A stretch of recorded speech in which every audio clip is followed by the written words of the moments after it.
realmente a gente precisa, o conhecimento nos leva a abrir muitas portas, não é mesmo, Everton? Sim. E para começar, para que de repente essa pessoa que não sabe o que seria o terceiro setor, quais as atividades, como seria organizado o terceiro setor, Everton? Bom, o terceiro setor é formado por pessoas, né, que se unem em prol de uma causa, né? Normalmente são instituições de direito privado, né, e sem fins lucrativos.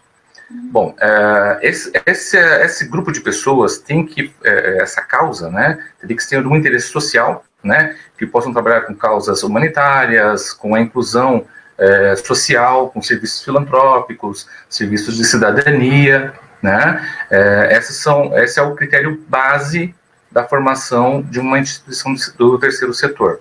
E daí tem várias, digamos que vamos dizer que são classificações, né? Então, assim, podem ser organizações religiosas, no caso as igrejas, né?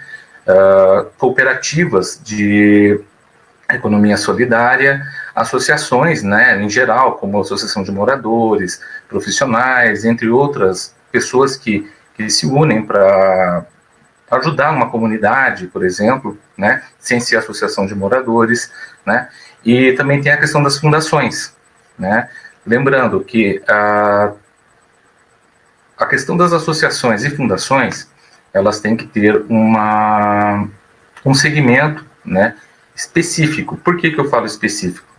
Porque às vezes a pessoa cria uma instituição de assistência social e acaba atuando em saúde ou educação.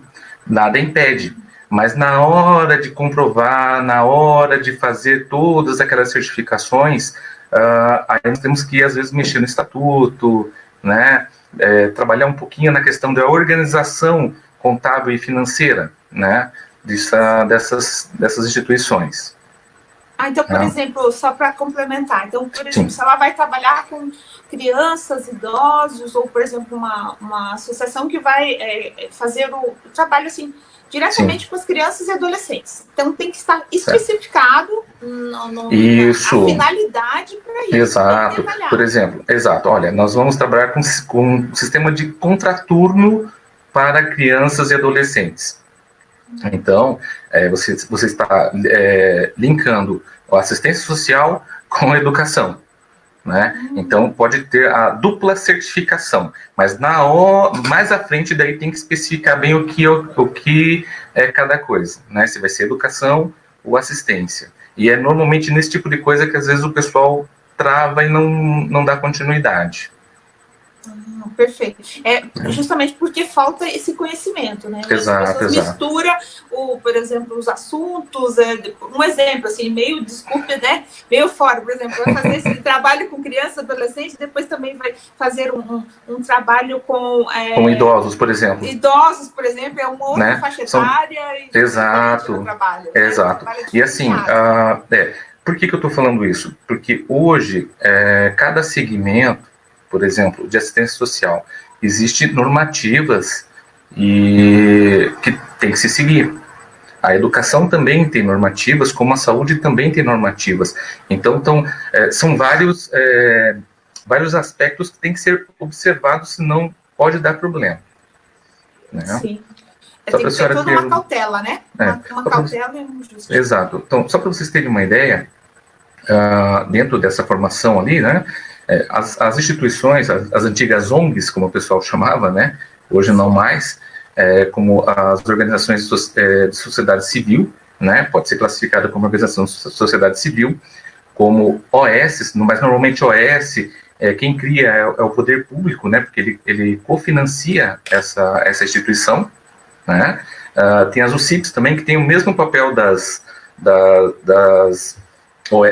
OSCs, né. E também, só que o que acontece com a OCIP? Ela precisa de uma classificação para poder receber certos recursos, tanto nacionais, às vezes, como internacionais, né? Então, às vezes, aí, eu tenho uma parceria com o Greenpeace, né? Mas eu preciso ter a classificação de OCIP. Então, são várias coisas que a gente tem que verificar, né? A OCIP, ela se equipara antigamente à Lei de Utilidade Pública Federal, né? Que hoje já não existe mais. Ah, perfeito. Eu tenho uma informação, Everton, é o seguinte, que eu percebi, eu fiz um curso de especialização e teve uma aula do terceiro setor. E nessa aula eu fiquei bem impactada que a informação que foi nos passado é que as empresas do terceiro setor, infelizmente, a durabilidade delas é em torno aí de 2 anos no máximo. Por quê? Porque elas falta muito conhecimento e também eles têm uma dificuldade em angariar recurso, exatamente, para poder se manter. Porque não tem fins lucrativos, mas de certa forma há uma manutenção para que possa ter aquela estrutura, ter aquela prestação de serviço, enfim. E isso é uma realidade hoje aqui, principalmente em Curitiba? Sim. O que acontece? O poder público ele não consegue atingir a todos os locais e a todas as comunidades. Aí entra a questão das organizações, né, da sociedade civil. O que acontece? Por que tem essa vida curta, né, vamos dizer assim? Primeiro, aquilo que nós conversamos no começo ali, o estatuto não é bem específico. Às vezes as instituições não realizam as atividades de acordo com as normas do seu segmento, né? Então, por exemplo, quem atende idoso tem que seguir o que diz a legislação com relação ao idoso. Tem que se inscrever no Conselho Municipal da Pessoa Idosa ou no Conselho do Estado. Exato. Aí, com relação à criança também, né? E com relação à assistência social. Então, cada segmento, cada trabalho, cada serviço tem que seguir as suas recomendações e orientações, né? Porque como eu já disse, infelizmente, às vezes a pessoa faz um mix no seu estatuto e não consegue desenvolver nada. Fica engessado. Sim, aí quer fazer muita coisa, mas não consegue fazer não consegue fazer nada. E o que acontece também, só para curiosidade, hoje no Brasil existem mais de 400 mil instituições que empregam em média de 2 milhões de trabalhadores.